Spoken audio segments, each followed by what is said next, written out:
Timur periode 2008-2013. Mari kita sama-sama beliau.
Assalamualaikum warahmatullahi wabarakatuh.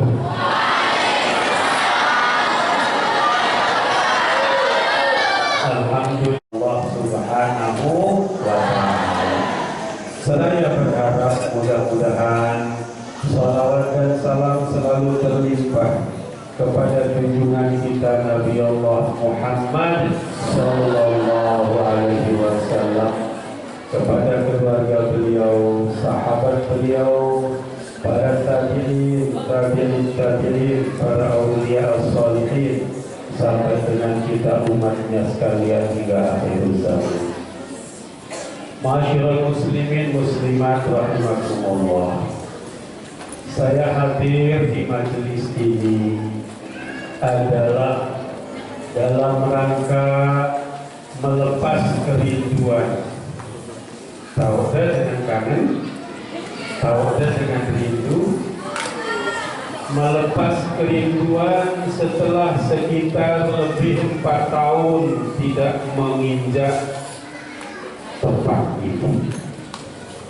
4 tahun sejak tahun 2013, bahkan tahun 2012 sampai dengan hari ini, alhamdulillah barulah dapat saya terkabul niatnya bersama-sama kita semua untuk bersilaturahim.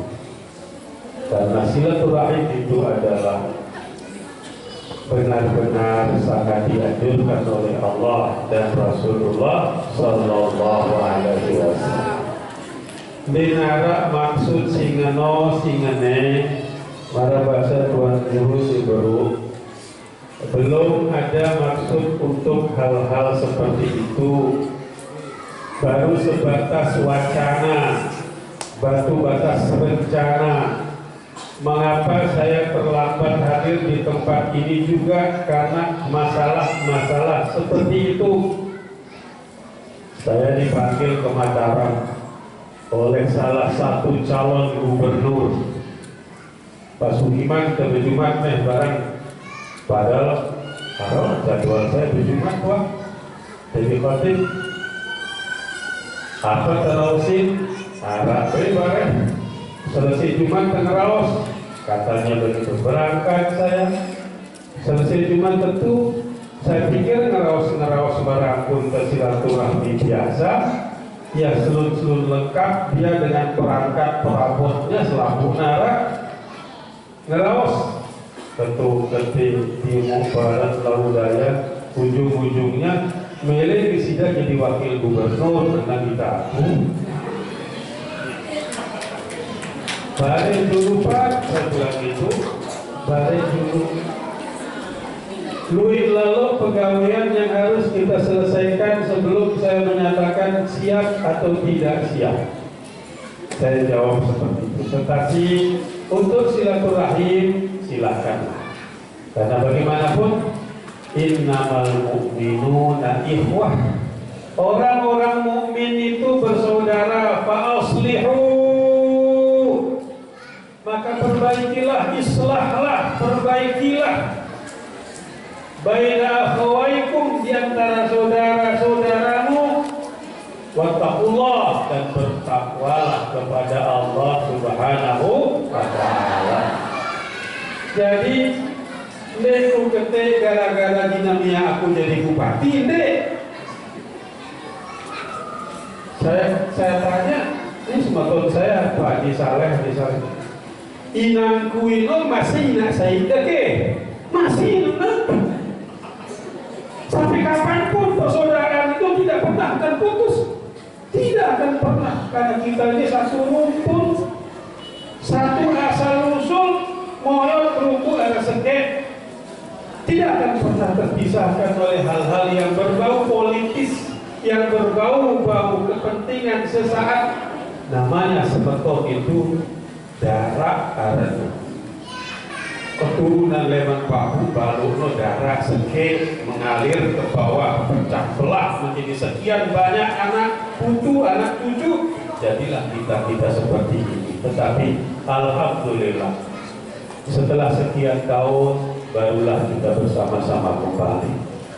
Oleh karena itu saya mengucapkan terima kasih kepada panitia, kepada akhi saya, kepada tuan guru yang telah mengundang saya untuk bersilaturahim, bukan hanya dengan beliau, tapi dengan bapak ibu sekalian, para orang-orang yang dekat dengan Allah, yang mencintai majelis ilmu, yang senantiasa meluangkan waktunya untuk bertakarub kepada Allah Subhanahu wa ta'ala. Nah, oleh karena itu di konvensi dan pengajian, saya hanya sekedar silaturahim, menyampaikan hal-hal yang barangkali perlu saya sampaikan. Setelah selesai pada bulan Agustus tahun 2013, dan kita pilkada lahir bulan Mei tahun 2013, kemudian Juni, Juli, Agustus, selama 3 bulan barulah dilaksanakan serah terima jabatan bupati yang lama dengan yang baru. Ada nuansa keharuan di situ Bapak dan Ibu sekalian, tentang bagaimana sikap, bagaimana sifat kita sebagai manusia terhadap sesama manusia. Manusia itu lamuna gagah, lamuna sugeh, lamuna berpangkat, berjabatan, ada gula, ada gula, ada. Nah, itu dia. Berduyun-duyun dengan datang, menghaturkan muka, mencium tangan, mencium pipi kiri gigitnya. Parah aja dengan masih.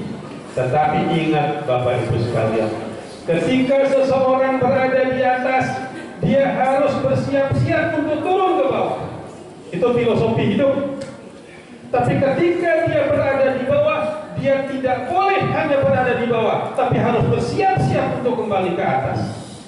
Itulah roda kehidupan. Roda ini bergulir, terus bergulir.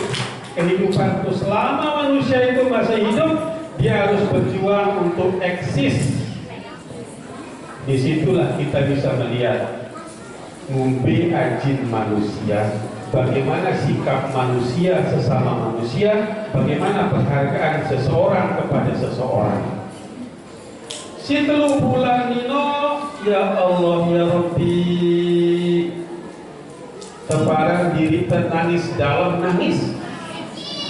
Kenapa? Dia nara dengan kita, tahu? Dia nara dengan nyapa kita, dia nara dengan menghargai kita. Subhanallah, itulah manusia sesama manusia. Tahu ada siaran open house lebaran, Idul Fitri, selesai sholat Idul Fitri, berduyun-duyun dengan anak pendopo, meminta silaturahim, bersalaman, bermaaf-maafan. Biasanya 2 jelo, tetapi tahun 2013 setelah saya kalah itu, dena 2 jelo, arah 10 jelo. Kenapa? Dena dengan datang, masa jiku cecengok nanti tamu, jago semua kita diriku juga tutup setelah zuhur, saya bilang lalu saya pergi. Itulah perlakuan sesama manusia. Nah, oleh karena itu, lamun damai dihargai, lamun anak-anakku sekalian mau dihargai, menjadi orang, menjadi manusia pada masa yang akan datang, maka jadilah manusia yang berguna, yang sejak sekarang berikhtiar untuk bagaimana menjadikan dirinya manusia. Wah, jadi manusia itu ini manusia, tapi manusia yang berharkat martabat, yang selayaknya mendapat penghargaan sesuai dengan harkat dan martabatnya. Bayangkan biasanya 2 jelo dengan open house, salaman tuh, luwe topat sediaanku, luwe pelalah biaknya, luwe manuk sebelena, lalu dinara dengan datang.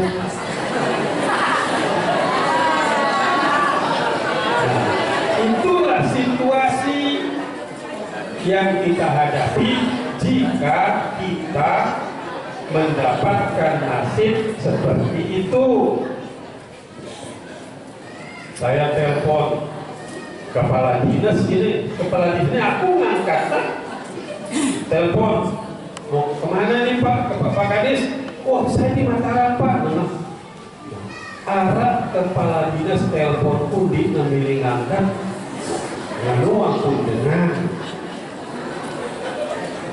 Ku menang waktu itu, wah sampai hidup nampak naikku. Begitulah manusia, sikap manusia terhadap sesama manusia. Itu yang dilarang oleh Allah, itu yang dilarang oleh Rasulullah Sallallahu Alaihi Wasallam. Siapapun dia, perlakukanlah dia sebagaimana layaknya kita harus memperlakukan dia. Jangan mentang-mentang setelah orang itu menjadi sampah lalu kita tinggalkan. Tidak boleh kita perlakukan seperti itu. Lamun itanya biasanya, lamun teri dengan sudah jatuh tertimpa tangga, ilat-ilatnya ya tusiin ya tusiin. Menurut budaya kita. Saya ingatkan kepada Bapak dan Ibu sekalian bahwa itu adalah perilaku jahiliyah, bukan perilaku Islamiyah. Lamun arah batur tasitri kita antuk dia, kan ada antonita nanti. Nah, bedanya kan antonita nanti.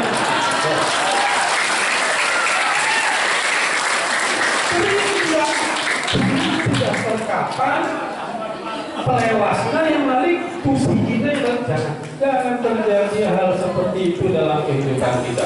Allah Maha Agung, Allah Maha Perkasa, Allah Maha Bijaksana.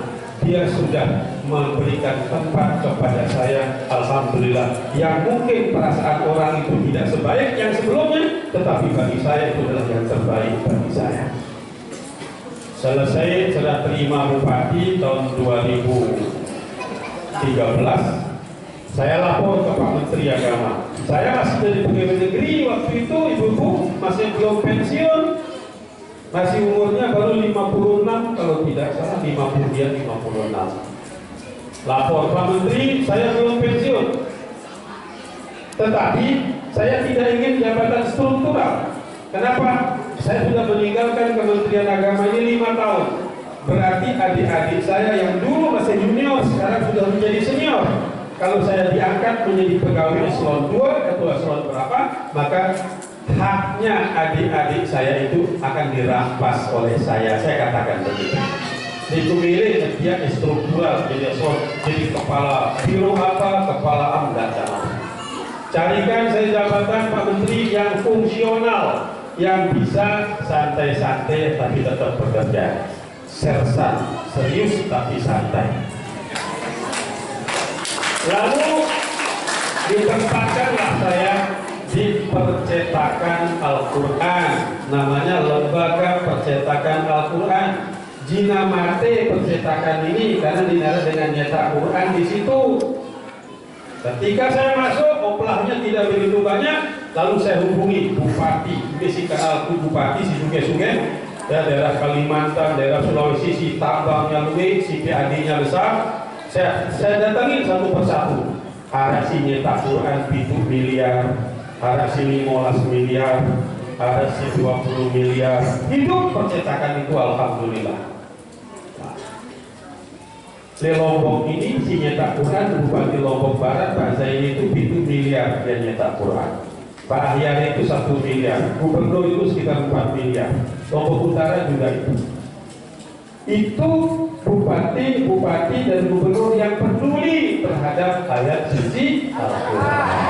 Hidup percetakan itu bergerak terus mesinnya setiap hari, mencetak Al-Quran berjuta-juta Al-Quran, sebagaimana yang dicita-citakan oleh Menteri Agama almarhum Pak Maktuh Basyuni yang mendirikan percetakan Al-Quran itu. 3 tahun saya di sana, kemudian pensiun sebagai pegawai negeri, pensiun, tidak boleh bekerja lagi di instansi resmi. Maka Menteri Agama Pak Saifuddin ini membentuk Hakim Saifuddin meminta kepada saya, Pak Asmi, tolong bantu saya di Istiqlal. Nengka dari merbot aku di Istiqlal.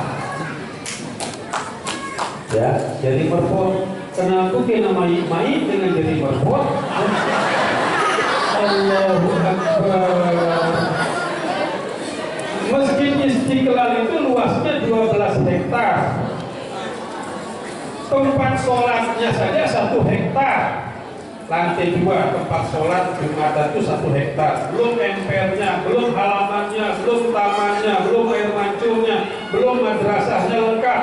Ada KB, kelompok bermain, ada TK, ada MI, ada MTS, ada Aliyah, lengkap di bawah. Belum itu. Karyawannya 375. Tukang sapu doang 62 tukang sapu doang. Nyapu karpet, nyapu kenapa kita molah-molah jadi robot gitu. Kenapa kita santai-santai jadi robot duduk dengan Masya Allah. Saya berangkat lewat Baleno jam 5. Baleno saya Cikeas jam 5 pagi sampai di kantor jam setengah 7. Terus kontrol, muter. Bes tukang sapu si datang, bes satpam si deman datang, bes cek. Setelah clear semua, baru saya jalan olahraga, muter. Di sekitar itu juga olahraga. Kalau muter sekali itu 1 kilo lebih, 1,5 kilo lebih muter Istiqlal itu sekali. Ya aku sehat kan? Kamu dedek mau dibanyak sih dah. Berani aku balik.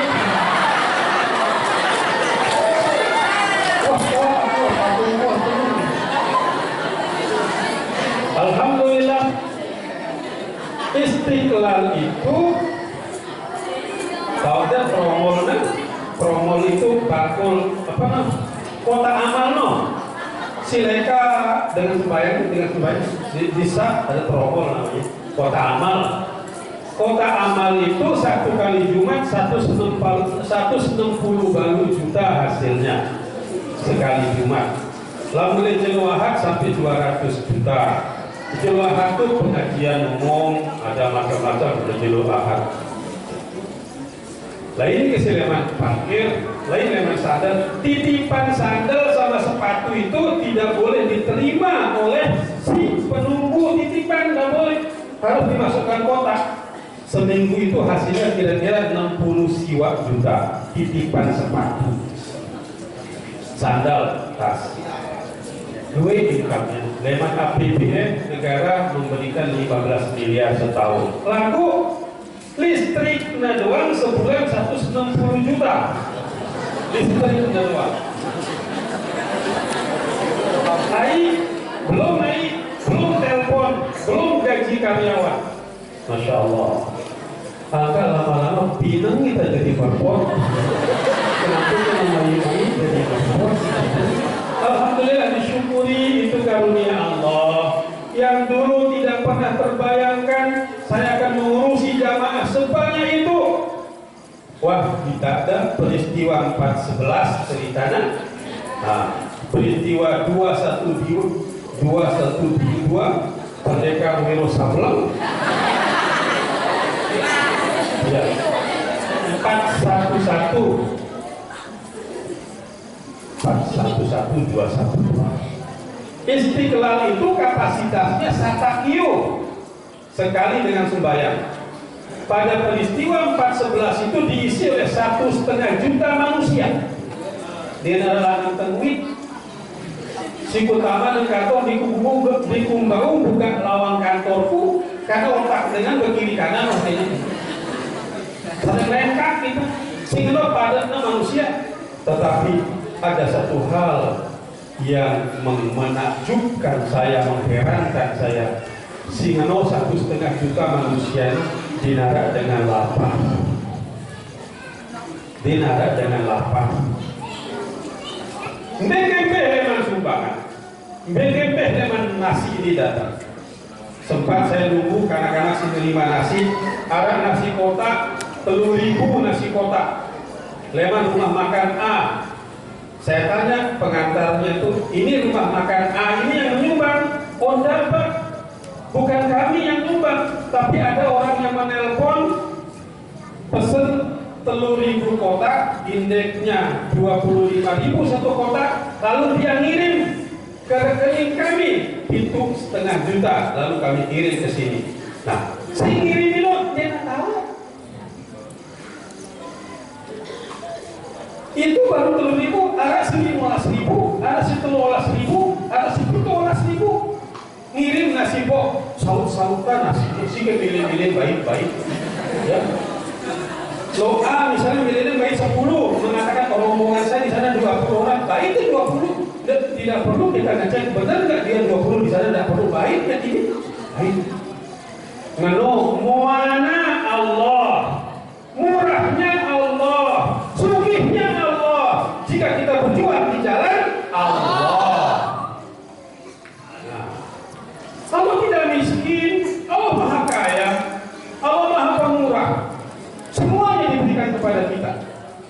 Begitu subul dengan itu, leman Istiqlal misalnya, luwe dengan dagang soto, luwe dengan dagang roti, luwe dengan dagang pecel, ketoprak, macam-macam. Selakunya bertulis gratis. Dengarkan pecel, terus dengarkan soto, dan main roti, tidak sampai kesulitan tidak bayar. Itu cerita pada hari itu. Saya tanya tukang soto itu, Pak, Pira ruginya jelo ini pedagang? Oh, siapa bilang rugi, Pak? Saya berlaba malah katanya. Kenapa berlaba? Tadi ada orang kesini tanya kepada saya, Pak, berapa harga jual soto Bapak sehari ini?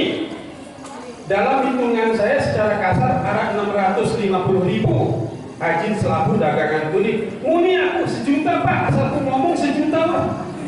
Bayarnya sebulan kayak 1 juta. Nah, aku bayar 1 juta lalu gratisan dengan sigi saya milih akan kita akan ada ini deh. Nah, betapa murahnya Allah. Jangan ragu kepada murahnya Allah. Asalkan kita berjuang di jalan Allah. Sama dengan peristiwa 212. Kalau peristiwa 411 itu starting pointnya leman Istiqlal, tapi kalau 212 itu startingnya itu di Monas. Jamaah itu hanya nginep di Istiqlal. Mulai berdatangan leman kalau Rabu, kalau Kamis, kalau Jumat, kan hari Jumat mau Jumatan di Istiqlal itu. dengan datang Leman Aceh arah, Leman Irian arah, Sulawesi paling ujung arah, Selapun arah, bahkan arah Selampak naik 300 kilo. Leman Tasik, Leman Garut, karena tidak diperoleh bis untuk mengangkat dia, lalu mereka nekat jalan kaki 300-an kilo mereka. Apakah mereka sakit? Tidak dengan sakit, tidak dengan lelah. Kenapa? Di setiap dia berhenti sudah siap nasi, jangan, vitamin, bahkan sandal ada si pintu kali ganti sandal gratis beliannya dengan sepatu kandungan beliannya sih dengan sepatu itu. Ya Allah, keajaiban itulah kalau orang berjuang di jalan Allah dijamin oleh Allah hak-haknya sebagai pejuang. Itu baru di dunia. Oleh karena itu ada orang yang syahid dalam berjuang menegakkan agama Allah dijamin surga oleh Allah Subhanahu wa ta'ala. Itu baru di dunia sudah dijamin, nampak sekali. Bahkan sampai lengkap, Bapak Ibu sekalian, gudang kami di Istiqlal itu masih ada 2 gudang yang penuh dengan air mineral sumbangan belum diutak-utik. Kelebihannya tidak dengan lapar, ajaib. Ketika Tuan Guru Arifin Ilham, ya bahasa Tuan Guru ya, jadi Arifin Ilham, jam 12 menjelang jam 12 zuhur itu mau azan itu luwe dengan si batal wuduknya kan leman kelema dengan tokol nih. Bayangkan leman jam itu bahkan ada jam 5 kelema dengan tokol lemona sampai jam 12 kira jam 7 jam dengan tokol lalu dinarat dengan anak budi mbak anak sekarang itu ibu tahu dia keserap nasi badan mungkin mohon maaf penetnya barangkali mungkin diserap oleh badan ini waktu itu, tetapi ada juga yang sudah tidak tahan menjelang Jumatan itu. Ada ramalan cuaca yang mengatakan bahwa hari itu pada tanggal 2 bulan 12 itu akan terjadi hujan lebat di Jakarta. Hujan tidak tanggung-tanggung, tidak terbendung hujannya, kata BMKG. Tapi setetes air pun leman kelema di darat turun, menggantung awan itu di atas. Tidak tembus oleh sinar matahari. Oleh karena itulah kita merasa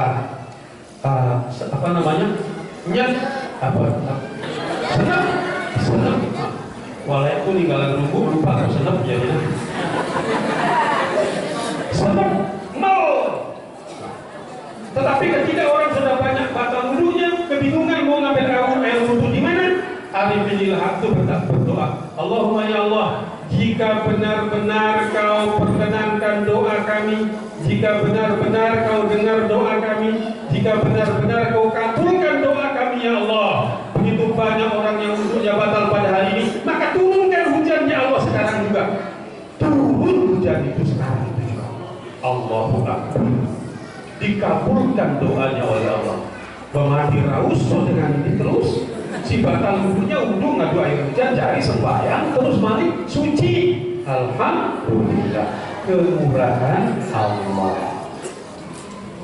Kami sibuk Istiqlal terus. Ceritanya Pak Presiden itu mau Jumatan di Istiqlal. Siapa ini? Telu baris sak itu tentara polisi sih telu baris. Satu baris di Istiqlal itu satak manusia kira-kira satu baris. Kira-kira kami menyiapkan tentara 750 orang telu baris. Arahnya prosedurnya begitu. Lamun Presiden Jumatan di situ harus ada pengawal, penjaga, mencegah jangan sampai terjadi hal-hal yang tidak diinginkan. Menjelang Jumatan sudah siap kita, ada telepon dari istana, Pak Presiden tidak jadi Jumatan di Istiqlal. Saya mengatakan Alhamdulillah. Kita telepon lalu bertolak sebelah Jumatan beliau di akhirnya Jumatannya di Monas. Alhamdulillah. Lalu si sibuk ini tentara pengawal itu begitu diinformasikan Presiden Jumatan di sana, pada berani ikut terus lalu.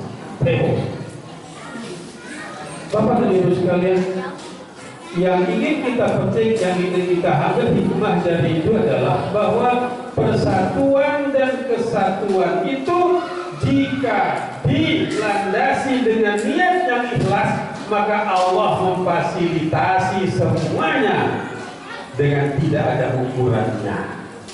Allah Maha Kaya. Nah, oleh karena itu, alhamdulillah sekarang saya berada di majelis ini. Saya melihat sekarang alhamdulillah banyak kemajuan pondok pesantren kita ini, mulai dari TK, MI, MTS, MA, alhamdulillah. Nengka kubada-bada resida pada. Mereka sudah maju pondok pesantren ini. Tentu ke? Seperti Tuhan ini. Tentu. Sebuah lembaga pendidikan seperti pondok pesantren ini akan maju ditandai oleh pertama bangunannya bagus. Mebel-mebel, kursi meja, lemari bagus. Perpustakaannya arah. Lapangan olahraganya arah. Websitenya arah. Semuanya arah. Wah, website tunggu. Alhamdulillah website. Toda website ke? Toda internet ke? Apa beda internet pada internet? Nah. Kalau harap selaku itu, maka akan berduyun-duyun orang akan mempercayakan kepada pondok, kepada lembaga ini untuk mendidik anak-anaknya di sini. Gedungnya bagus, levelnya bagus, fasilitasnya bagus. Terus, saya bertanggung jawab terhadap ada fasilitas itu. Gedungnya bagus, mebelnya bagus, perpustakaannya luwih buku. Saya bertanggung jawab. Yang bertanggung jawab pertama adalah pemerintah. Kenapa?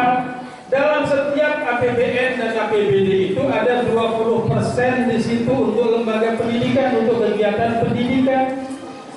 Lamun nara sekolah roboh, lamun nara sekolah bobo, lamun nara sekolah darurat, itu bukan kesalahan masyarakat, kesalahan pemerintah, mulai dari pusat sampai dengan di daerah. Kenapa? 20% dana pendidikan itu wajib dialokasikan di APBD dan APBN. Kira 20% ini, lalu ada 1 triliun alokasi di APBD, maka kita harus menyiapkan 200 miliar untuk pendidikan. Disitulah pimpinan pondok, kepala sekolah, pimpinan yayasan berlomba-lomba mengajukan proposal kepada pemerintah masing-masing agar dana 20% itu bisa diberikan kepada lembaga-lembaga pendidikan yang ada. Yang kedua, wali murid bertanggung jawab terhadap keberlangsungan pendidikan anaknya di pondok itu. Kalau kita senantas gratis doang. Saya haji di Mekah. Ada sabilillah kalau gratis. Korma, roti, barang itu gratis. Si paling luwe berebut antri si gratis itu dengan Indonesia, dengan Lombok si paling luwe senang gratis. Allahu Akbar. Coba Bapak Ibu yang sudah naik haji ini nih, lamun dari Mekah 1 real itu paling segini kepeng. Paling kecil kepeng 1 real. Nyumbang sida anu fakir miskin dengan si potong imana dengan si macam-macam sing ngemis itu 1 real benda ya. Berarti sida nyumbang di situ 3.500 kepada orang itu. Wah, ada nyumbang 3.500 nah itu. Aduh, paling-palingnya siu turun. Lalu udah nyumbang 10 real berarti sida nyumbang kepada orang itu 3.500 sekali nyumbang. Allahu Akbar, betapa muanya dengan Lombok, dengan Indonesia ketika dia berada di Arab Saudi, ketika melaksanakan ibadah haji. Itulah kan Indonesia mulai malah penyakit lama dan turun siu 1.500. Agar sida ina lamun ara bapaknya berangkat dengan masjid lamun namuni ada kepeng beci ke sini dedek kepeng beci kepeng beli aduh minta ya dedek pengen 1.000 5.000 pengen 100.000 sekali nyumbang dengan masjid insya Allah. Kamu deklarasi tidak berhasil, kita tidak ada yang tidak akan akan terjadi.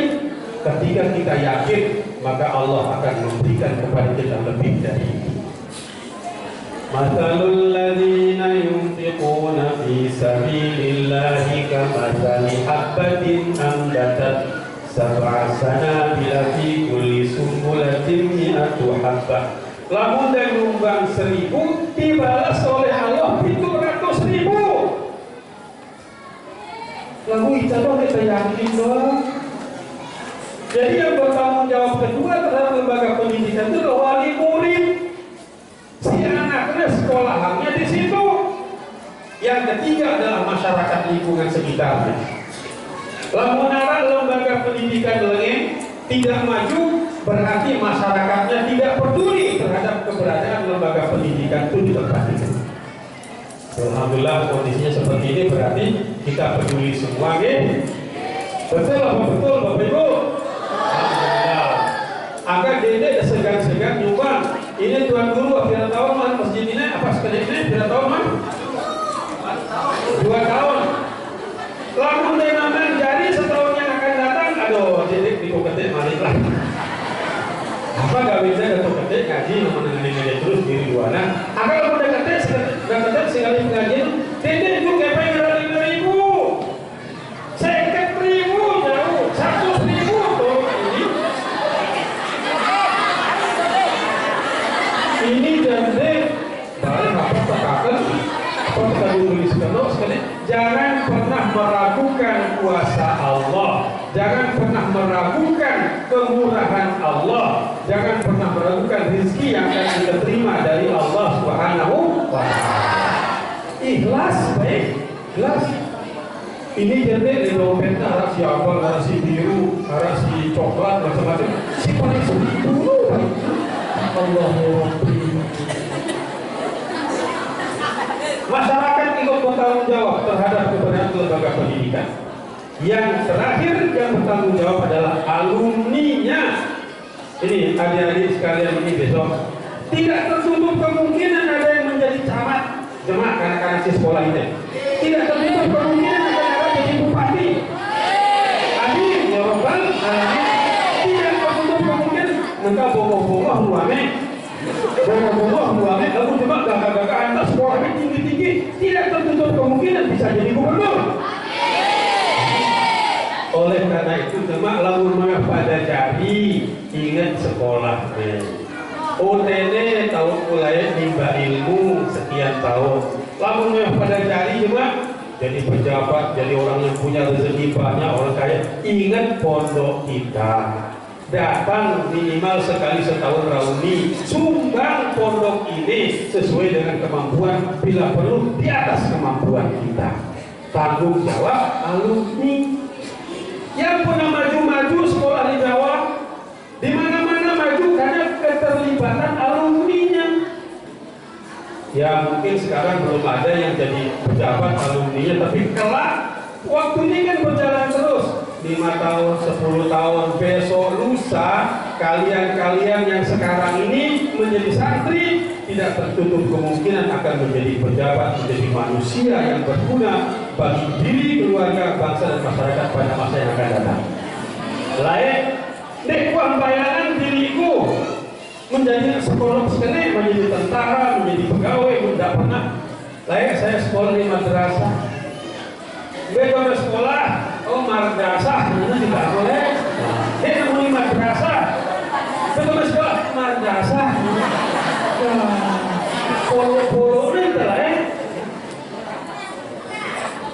Begitulah perlakuan orang kepada kita, dan kita tidak tahu apa yang akan terjadi. Cuma tidak tertutup kemungkinan kalian-kalian ini asal bisa menempa diri, berjuang mulai sekarang, berusaha berikhtiar dengan maksimal, insya Allah yang kita cita-citakan itu akan dikabulkan oleh Allah Subhanahu wa Ta'ala. Bapak Ibu sekalian, dari sini saya pulang sebentar, ganti baju langsung ke bandara karena pesawat saya jam 7 malam. Saya mohon maaf tidak bisa lama-lama. Insya Allah ini penyimpi arahnya deh. Penyimpi lamun nawah bau kama sekali, lamun kebuka lawang sekali, insya Allah jebakmu akan kebuka. Insya Allah. Mari kita bersama-sama kembali dalam tautan silaturahim, dalam persaudaraan yang benar-benar tulus, suci, tanpa tendensi apapun. Karena perjuangan itu membutuhkan keikhlasan dan ketulusan. Syarat orang ibadah itu diterima oleh Allah, pertama sesuai dengan ketentuan yang berlaku, sesuai dengan ajaran Allah dan Rasulullah Shallallahu Alaihi Wasallam. Yang kedua, ikhlas. Ada dua syaratnya ini.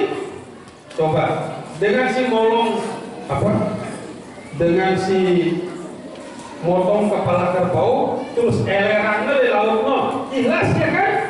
Ikhlas dia. Tapi apakah diterima oleh Allah? Oh tidak. Kenapa? Tidak sesuai dengan ajaran Allah dan Rasulullah Shallallahu Alaihi Wasallam. Sembayang tidak kena kolom dingani, sembayang macam-macam lah, itu macam sembayang. Kamu tidak ikhlas diterima benar? Tidak diterima. Tokol segitu nama asar sampai maghrib tidak ikhlas, berat. Diharap pahalanya. Oleh karena itu sesuai dengan ketentuan Allah dan Rasulnya, ikhlas kita itulah yang menjadi syarat ibadah itu diterima oleh Allah Subhanahu wa Ta'ala. Mudah-mudahan aktivitas keseharian kita pada hari ini adalah merupakan keikhlasan ketulusan kita sehingga mendapatkan balasan yang setimpal dari Allah Subhanahu wa Ta'ala. Ihdinas siratal mustaqim. Mari kita kembali ke jalan Allah.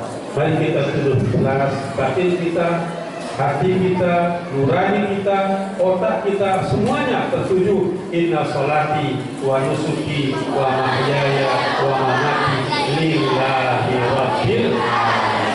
Lebih dan kurang saya mohon maaf. Wabillahi taufiq wal hidayah. Wassalamualaikum warahmatullahi wabarakatuh.